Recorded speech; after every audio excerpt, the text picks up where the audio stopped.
Senhor Jesus. Amém. Amém. Glória a Deus. Pode levantar um pouco mais. Glória a Deus. Aleluia. Vamos ao momento da palavra. Deixa eu tomar uma água aqui.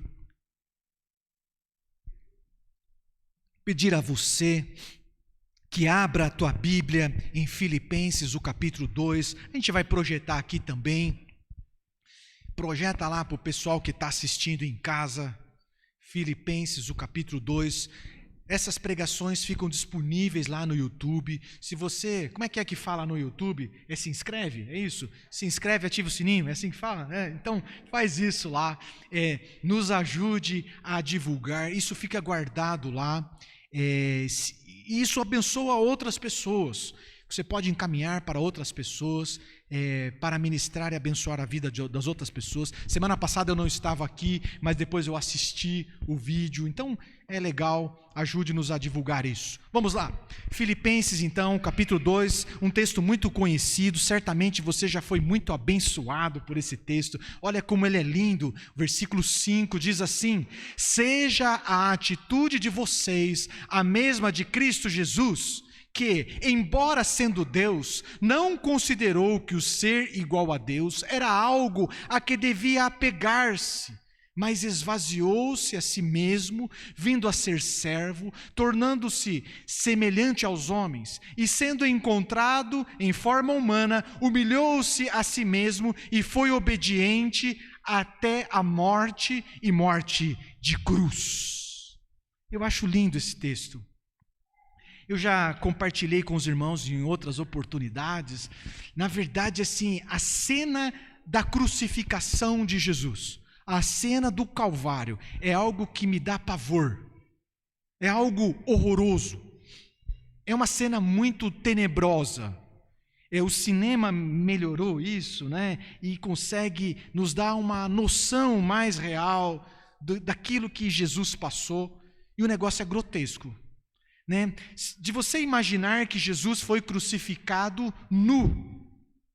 A cena que vemos, alguém teve a delicadeza de pôr uma fraldinha em Jesus, porque seria muito grotesco colocá-lo como de fato foi.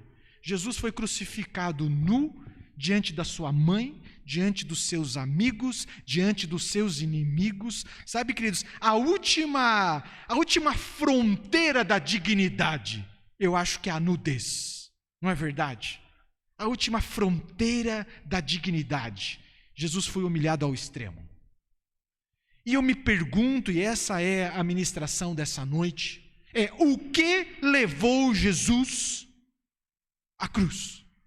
Jesus encerra o seu ministério, encerra a sua vida na cruz, sem nenhum sinal aparente de sucesso.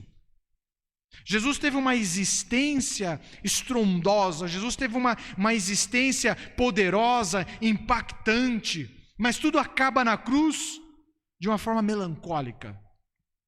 E outro texto que a gente já pregou bastante acerca dele, e que eu me identifico muito com ele, eu me compadeço, é dos discípulos no caminho de Emaús, que viveram o êxtase, o auge do ministério de Jesus, e depois, quando vê que tudo acaba na cruz, de uma forma melancólica, eles voltam para casa decepcionados. Então, queridos, a minha pergunta o que moveu Jesus até a cruz?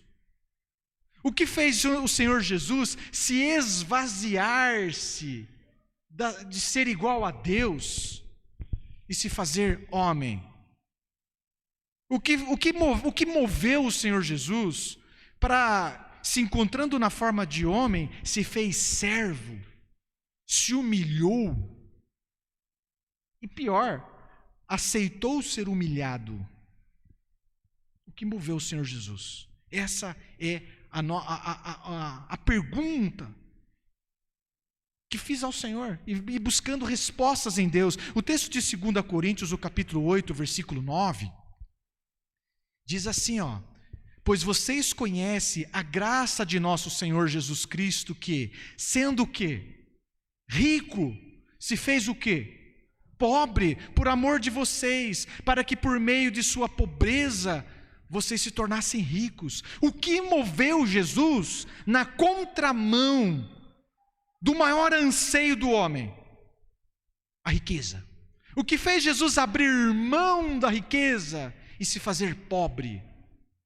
Tem um outro texto, o texto de João 6, o versículo 14 e o versículo 15, diz assim: depois de ver o sinal miraculoso que Jesus tinha realizado, o povo começou a dizer: sem dúvida, este é o profeta que devia vir ao mundo. Sabendo Jesus que pretendiam proclamá-lo rei à força, retirou-se novamente sozinho para o monte. O que moveu Jesus para fugir da coroação de rei? O que moveu Jesus, o que fez com que Jesus fugisse da glória dos homens? O que fez Jesus evitar o glamour, o reconhecimento, o confete? Uau, rei! Então, queridos, a resposta para isso é que Jesus se movia por propósito. Fala para o teu irmão aí, ei, acorda ele aí. Fala assim: Jesus se movia por propósito. Jesus não se movia por nenhum outro interesse, a não ser cumprir o propósito designado pelo Pai. Jesus tinha muito claro o seu propósito de vida. Jesus estava bem focado nisso. A verdade, sabe o que é, queridos? É que Jesus não tinha um plano B. O plano era um só: cumprir o seu propósito de vida designado pelo Pai. Esse era o propósito, esse era o objetivo. Esse era o objetivo de sua existência. Então, você conhece a história bíblica, não vai dar para a gente ler, mas Satanás trabalhou firme para evitar que Jesus fosse à cruz. Satanás trabalhou de uma forma ardilosa para evitar que Jesus triunfasse na cruz. E toda a trama da tentação de Jesus no deserto se baseou nisso. O objetivo de Satanás era fazer com que Jesus se envolvesse com outra coisa, com outros interesses, a não ser o seu interesse, o seu propósito de vida, a não ser aquele designado por Deus. Então o objetivo de Satanás era despertar em Jesus um outro interesse, fazer com que Jesus se movesse por um outro interesse, e não aquele do seu propósito. Então você conhece lá na tentação, Jesus estava com fome, e Satanás chegou para Jesus e falou assim: transforma essa pedra em pão, se alimente. Se alimente. Sabe, queridos, o que está por debaixo disso é o seguinte: se poupe dessa situação degradante, mova-se em favor de si mesmo. Olha para a sua situação, se envolva com a sua necessidade, se envolva com o cuidado de você mesmo, viu? Se preocupe com você, você merece. Fala para o teu irmão: você merece. Você merece uma qualidade de vida. Alimente-se, cuide de você. Mas sabe o que é? Jesus manteve o foco no seu propósito. Jesus não se movia por interesse pessoal. Essa é a mensagem, cara. Jesus se manteve no seu propósito.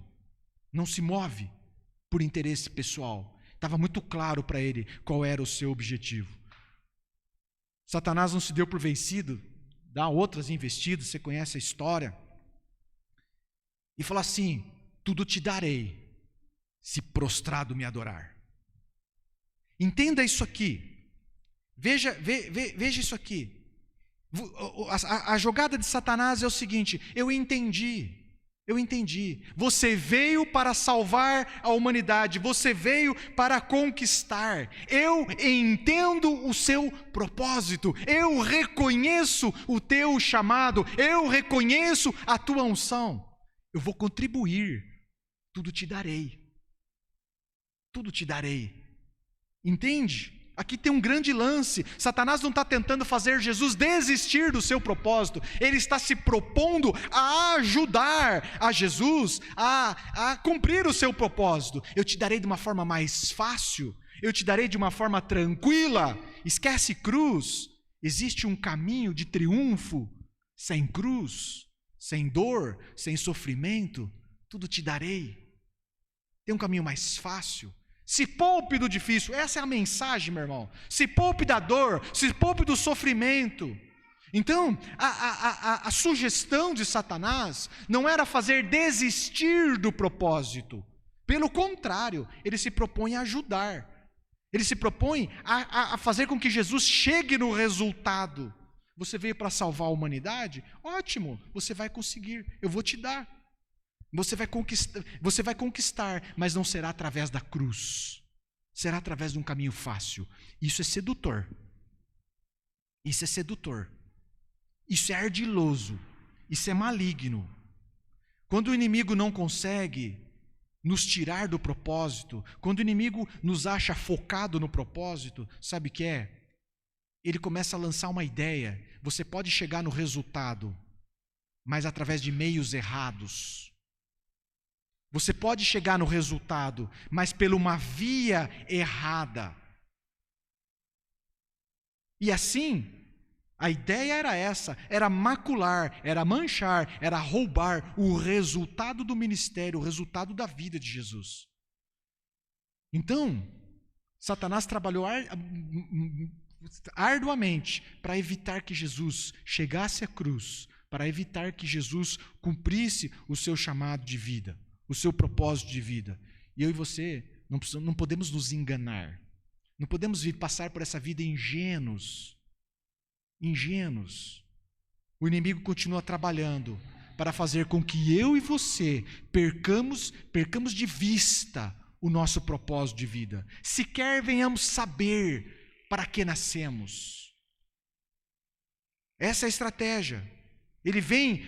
A estratégia maligna, queridos, é fazer com que eu e você venhamos a viver envolvidos, enrolados com as distrações desse mundo, com as ilusões, com as tensões, com as dores, com as aflições, com essa bagunça desse mundo, e de alguma forma a gente fica bem enrolado com isso, e não mais vamos nos mover por propósito, mas vamos mover por interesse, e interesse pessoal.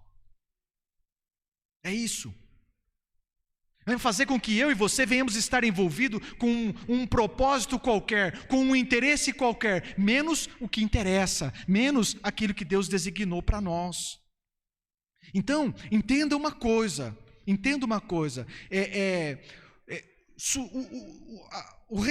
sucesso, alegria plena, vida de paz, não é resultado, sucesso não é resultado de você se mover pelo teu interesse.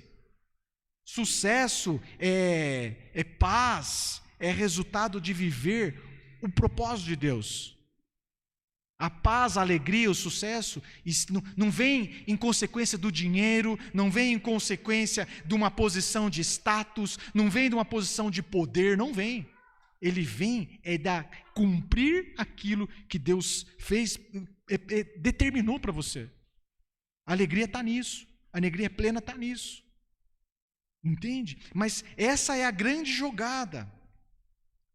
Então, se você tiver no seu propósito, é abençoador, não é? Viver no propósito nos traz paz, nos traz alegria, nos traz realização. Mas eu preciso te dizer que viver fora do propósito é catastrófico. Viver fora do propósito é terrível. Você se recorda do profeta Jonas? Lembra dele? Jonas decidiu se mover por interesse pessoal. Se rebelou ao propósito de Deus. Se decidiu não caminhar naquilo que Deus determinou para ele. E sabe o que aconteceu? Viveu o caos. Trouxe o caos para outros. Atrasou o propósito de Deus na vida dele. E numa misericórdia Deus mandou um peixe. Até o peixe que foi ajudar teve mal-estar.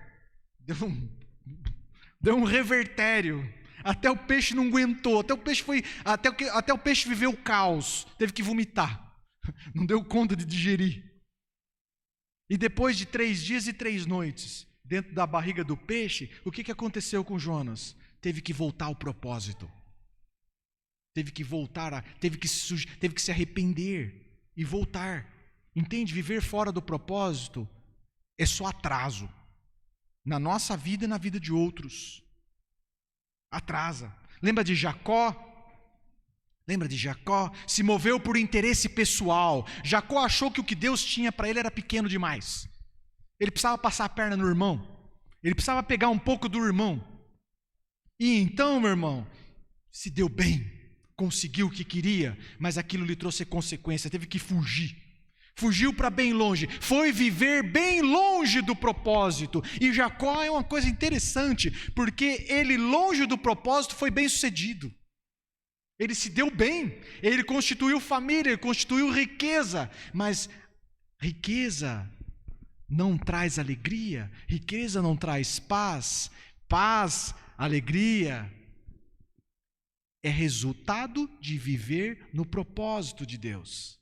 E um dia, o que ele viveu lá? Ele traiu e foi traído, ele enganou e foi enganado pior, e um dia ele falou o quê? Eu preciso voltar para o propósito. Eu preciso voltar para aquilo que Deus designou. E nessa volta, você conhece a história, ele abre mão da riqueza, porque ele tinha que voltar lá para o ponto onde caiu, lá para o ponto onde pegou um atalho e se perdeu. Ele tinha que voltar para se reconciliar com o irmão.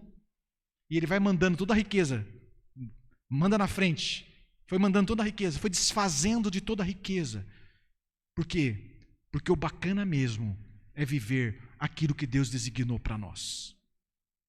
Jacó se reconcilia com seu irmão e vai retomar, eu não me recordo quantos anos depois, mas vai retomar do ponto que caiu, do ponto que se desviou, do ponto que se perdeu. Então, fora do propósito, a vida é caótica. Fala para o teu irmão aí, fora do propósito a coisa é feia. A coisa é feia. Viu? Como é que eu sei... Como é que eu percebo que eu estou fora do propósito? Fora do propósito, a vida é caótica, a vida é pesada, a vida é tumultuada, a vida é conflituosa, a vida é sem paz. Tem tudo, mas não tem paz. Tem tudo, mas não tem tranquilidade. Essa é a história de Jacó, né? Fora do propósito, a vida é caótica, a vida é pesada, é conflituosa, é difícil. Então, queridos, eu quero apresentar para você 3 golpes. Se você estava dormindo, acorda que agora é hora boa. 3 golpes que Satanás tem aplicado na intenção de nos tirar do propósito que Deus tem para a nossa vida. 3 golpes que Satanás tem usado, tentou com Jesus, não deu certo, mas tem usado na vida de muito crente e, infelizmente, eu tenho visto isso funcionando. O primeiro golpe é fazer com que a pessoa perca de vista o seu propósito. Perde de vista. Não se a pessoa se envolve numa vida agitada demais. E se envolve numa vida confusa, agitada, perturbada, e isso rouba o foco, rouba a percepção, rouba a sensibilidade. Você pergunta para o cara, viu? E qual que é o teu chamado? Ele fala assim, rapaz, é trabalhar. Não, meu irmão, chamado espiritual, chamado em Deus, é trabalhar. Você é filho, rapaz, você não é escravo. Isso é forma de subsistência. O seu foco em Deus, ele não sabe. E talvez você não saiba. Essa é uma estratégia. Nos envolver, queridos, num ativismo absurdo, em que a gente perde a sensibilidade do que Deus quer de nós. A gente se envolve em tudo e não faz bem nada. Às vezes na casa de Deus, se envolve em tudo, mas não se aprofunda em nada. Faz tudo, faz de tudo um pouco, mas não desenvolve o próprio chamado, não desenvolve os dons, não desenvolve o talento, está envolvido com tudo, mas com tudo que não serve para nada. É o clássico, meu irmão, é o clássico. Vive ocupado demais com aquilo que não tem valor. Vivem culpado demais com aquilo que não interessa. Que estratégia maligna. Tem muito talento enterrado, e às vezes dentro da igreja, porque a pessoa está envolvida demais, menos com o propósito de vida dele. Está envolvida em tudo, menos no que interessa, menos naquilo que Deus o chamou. Jesus se movia por propósito. Jesus não dava um passo fora do propósito. O que te move? O que te move? Precisamos nos alinhar. Precisamos nos alinhar. Porque se mover fora do propósito é pesado. E essa é uma estratégia de Satanás. Se a tua vida, faço o ministério tal, me apavora. Eu sei, igreja pequena, nós precisamos crescer e às vezes a gente se doa um pouco, precisa se doar um pouco a tudo, né? Nos anos anteriores era o Marcelo que me entregava o presente, Marcelo e Elaine. Hoje nós já temos mais um outro casal, não é, Marcelo? No dia do pastor, né? O João também fez esse serviço. No começo a gente precisa se envolver com tudo, mas me apavora ver que pessoas estão envolvidas com tanta coisa. Porque às vezes estão envolvidos com tantas coisas, menos naquilo que Deus chamou para que ela faça. Menos naquilo que Deus a capacitou com unção, com dons, com talentos, com habilidade. Primeiro golpe é esse. O segundo golpe, queridos, terrível e que também funciona absurdamente no meio dos crentes, e nós precisamos ficar alerta, é nos levar a menosprezar o nosso propósito de vida. É nos levar a menosprezar o nosso chamado, os nossos dons, os nossos talentos. Satanás envenena o coração e começamos a achar que o que Deus deu ao outro é melhor. Começamos a achar que o que Deus deu a nós é pequeno demais. E começamos a cobiçar o chamado do outro. Começamos a cobiçar o propósito de vida do outro. Terrível. Aí você conversa, e aí, meu irmão, como é que está o ministério? Ele fala, ministério? Não, eu não tenho. Não, lógico que tem, irmão. Você não lidera um grupo? Isso aí não é ministério. Isso aí é um grupinho aí que eu lidero. Ministério bom mesmo? É do ministério relevante? Ministério, quando fala de ministério, eu já penso no ministério do irmão fulano, aquilo que é ministério. Porque eu tenho, o que ele tem foi designado por Deus, foi dado a ele, mas ele está fazendo pouco daquilo que Deus lhe deu. Estratégia maligna. Jacó caiu nessa.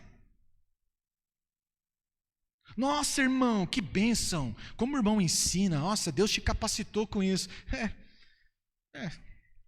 Insatisfeito, envenenado com a ingratidão. Eu queria mesmo, irmão, ser profeta. Isso que é unção. Isso que é algo impactante e relevante. Isso sim é bacana.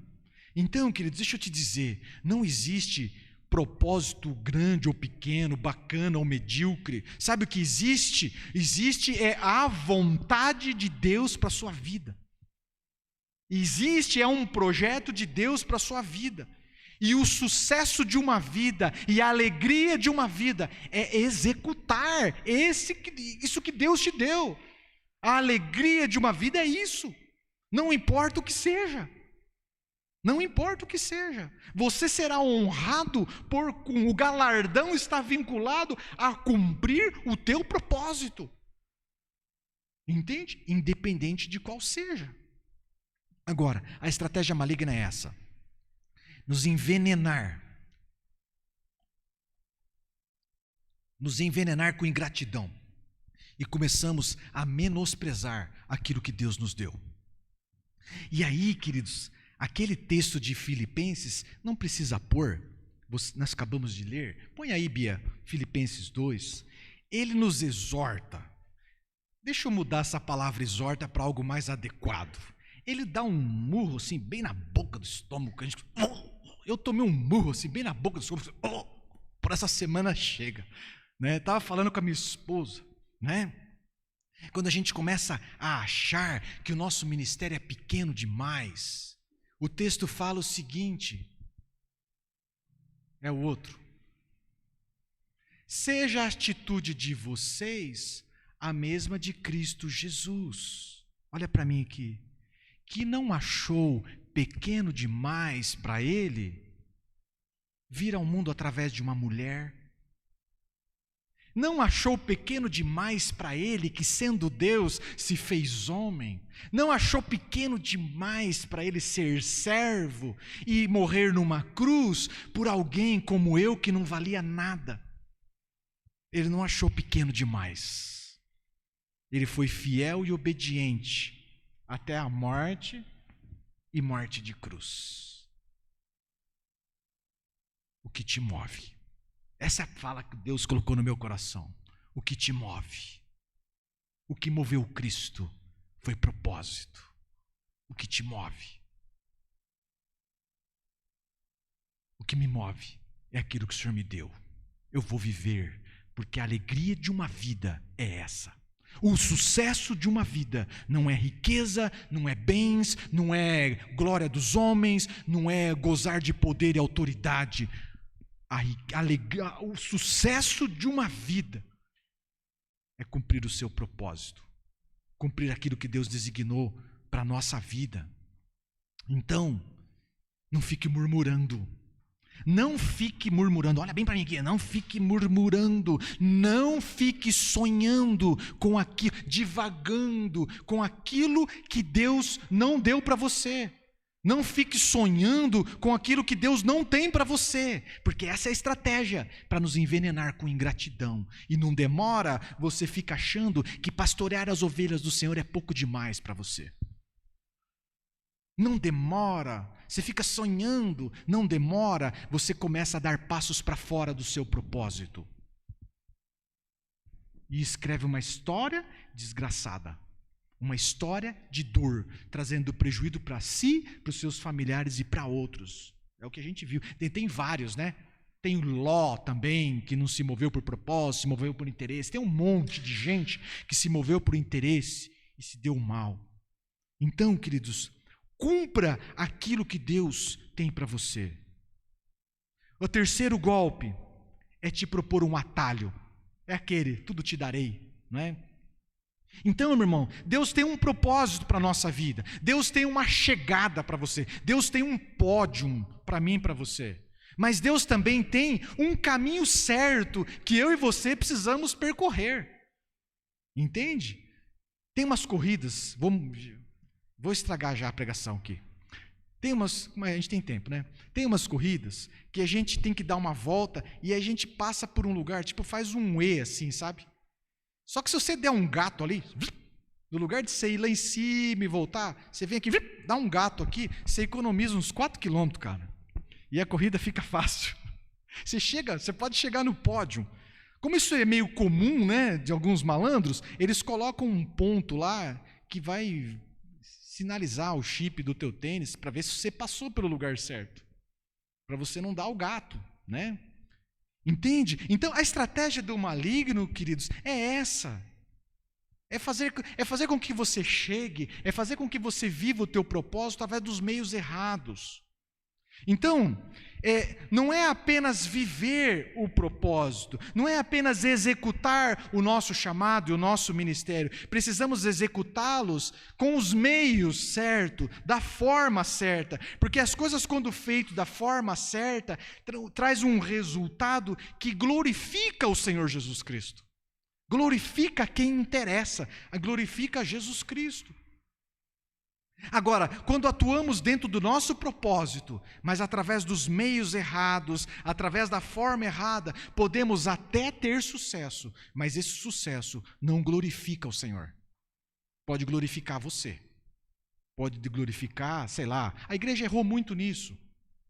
Nós precisamos salvar, né? Erros comuns que já vimos na igreja. Precisamos salvar o perdido, é o propósito dessa igreja, a verdade. E aí, então, vamos, mas o caminho é estreito, pastor, a porta é estreita, mas nós precisamos salvar, e uma multidão precisa ser salva, mas a porta é estreita. Alguém fala assim, vamos meter a picareta na porta. Abre a porta. Vamos abrir mão de princípios, para facilitar o perdido. Entende? Vamos encher a igreja, batizamos centenas. Mas se não é através do meio certo, da via certa, esse sucesso não glorifica o Senhor, não exalta o Senhor, e essa é uma estratégia maligna. Essa é uma estratégia maligna. Você pode chegar no pódio, mas se você não foi pelo caminho certo, não tem coroa, não tem glória, não tem reconhecimento. É isso que tentou com Jesus. Eu e você precisamos identificar o nosso propósito e trilhar o caminho certo, do jeito certo, pela via certa. Às vezes, um caminho de dor, às vezes, um caminho de cruz. Satanás trabalhou para evitar que Jesus chegasse à cruz. Ele vai trabalhar para fazer com que eu e você evitemos também a nossa cruz. Evitemos também o nosso caminhar. A gente venha pegar um atalho qualquer e vai chegar no resultado mais rápido. Então,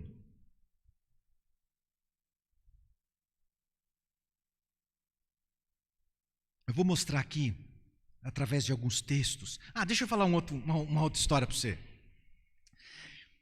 A importância de viver o nosso propósito. Um pastor que a gente conhece, ele teve notícia de que viria eu já contei isso aqui para os irmãos, eu só não tenho os nomes certos, eu sempre estrago as histórias, mas vai te edificar, vai lá. Ele teve notícia de que um pregador internacional, que ele gostava muito, estaria num estado do Nordeste.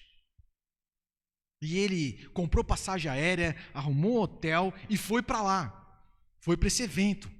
E chegou lá nesse evento, estava lá de fato, né, o pastor internacional, a igrejona lá grandona, um auditório imenso, lotado, né, e aquela unção, aquela glória, e ele estava assim todo na expectativa de ouvir aquele homem de Deus, né, internacional. E de repente, né, passa para frente o pastor, passa para frente o tradutor, e ele chama a pessoa que estava liderando, né, o evento, e eles começam a conversar, né, conversa em inglês, o tradutor fala para o pastor fala, sabe, né, aquela papapá, e esse pastor amigo conhecido nosso percebeu que já tinha alguma coisa estranha. O que esses caras estão falando tanto? E fala, e gesticula, né? E gesticula para cá, e gesticula para lá, e fala para cá, e fala para lá. E de repente, passa então o pastor internacional, pega no microfone e fala assim: amados, nesta noite, o Senhor tem algo a fazer. O povo, faz aí. Mas não será através de mim. O povo assim, faz aí. A unção desta noite não está comigo. A unção dessa noite está com o pastor Antônio. Imagine que você fosse o pastor Antônio. A gente sempre conta a história com uma outra ótica, mas imagino que eu estou sentado lá para ser ministrado e o cara fala: a unção dessa noite está com o pastor Gil. Eu ia sair correndo, cara. Você errou, irmão. O senhor falou com você, não falou comigo. E aí ficou aquele ambiente tenso. Esse conhecido nosso decepcionado, porque ele queria ouvir o pastor internacional. E para surpresa de todos, o pastor Antônio se levanta com ousadia. Mais surpreendente ainda é que ele levanta com a sanfona. Fala assim: eita Deus! O homem era um repentista. Sabe o repentista? Ele era um repentista profético. E ele passa para frente e começa a tocar a sanfona e a profetizar. O que Deus fez naquele lugar, só Deus podia fazer. O pregador internacional, impressionado com aquilo que Deus fez, foi entender a realidade do pastor Antônio. E descobriu que o pastor Antônio morava numa casa muito simples. Descobriu que o pastor Antônio não tinha salário. Descobriu que o pastor Antônio vivia de doação de cesta básica. E ele falou assim: a partir de hoje a tua vida muda. A partir de hoje você vai ter salário, você vai ter plano de saúde. O Senhor me deu um ministério próspero e você vai rodar o mundo comigo. Você vai tocar sua sanfona profética na onde eu for. E sabe o que disse o pastor Antônio? Não. Esse é o teu propósito. O meu é esse. Muito obrigado pelo teu carinho e pela tua gentileza. Vai na paz.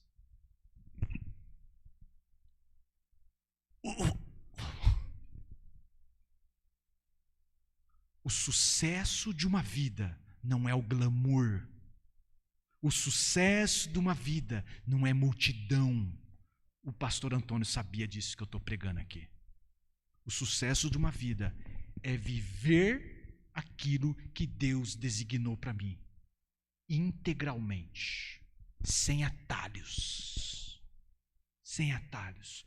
O resultado de uma vida, o resultado de mover-se por propósito e não por interesse pessoal. O texto de Filipenses 2, o versículo 9, dá o resultado. Por isso, assim como Jesus se humilhou, então vem o resultado. Se moveu por propósito, então vem o resultado. Por isso Deus o quê? O exaltou à mais alta posição e lhe deu o nome que está acima de todo nome, para que ao nome de Jesus se dobre todo o joelho nos céus e na terra e até debaixo da terra. Porque se humilhou a uma humilhação extrema, Deus o exaltou a um nível jamais visto. A glória mais alta de todas. Viver por propósito. O texto de João, eu já li 1 João, passa lá. Eu comecei um culto desses aí, com esse texto, o texto é maior, mas esse ponto é aqui, ó. O mundo e a sua cobiça passam. Os interesses, as motivações, a ambição, passa, tudo isso passa. Mas aquele que faz a vontade de Deus permanece como? Aquele que descobre o seu propósito e vive a vontade de Deus para a vida dele, o que acontece? Permanece inabalável. Vem os ventos, vem as modinhas, vem mais isso também, vem outra coisa também, mas ele permanece firme. Vem os convites, não é igual do pastor Antônio, vem, mas ele permanece, é inabalável. Ele é firme no seu chamado, ele é estável. Sabe, queridos, a maior crise da liderança hoje em dia é a falta de estabilidade dos líderes. Um dia o cara está bem, tem uma ideia, outro dia ele tem uma outra ideia, não tem foco, não descobriu ainda o seu propósito. Entende? Então, às vezes, eu preguei no meio da quarentena, talvez o seu problema não seja a falta de foco, talvez o seu problema seja mais atrás. Você não sabe o propósito. Porque você precisa descobrir o propósito para depois ter foco. Foco é um segundo passo. Entende? Texto. Então, viver, mover-se por propósito, você põe o inferno em parafuso. Não sabe o que faz com você. Ele fala, mas o que a gente vai fazer com esse cara? Olha o texto aqui, Filipenses, o capítulo 1. Pelo contrário, com toda a determinação de sempre, também agora Cristo será engrandecido em meu corpo. Agora vem o ponto bom. Quer pela vida, quer pela morte, porque para mim viver é Cristo e morrer é lucro. Caso continue vivendo no corpo,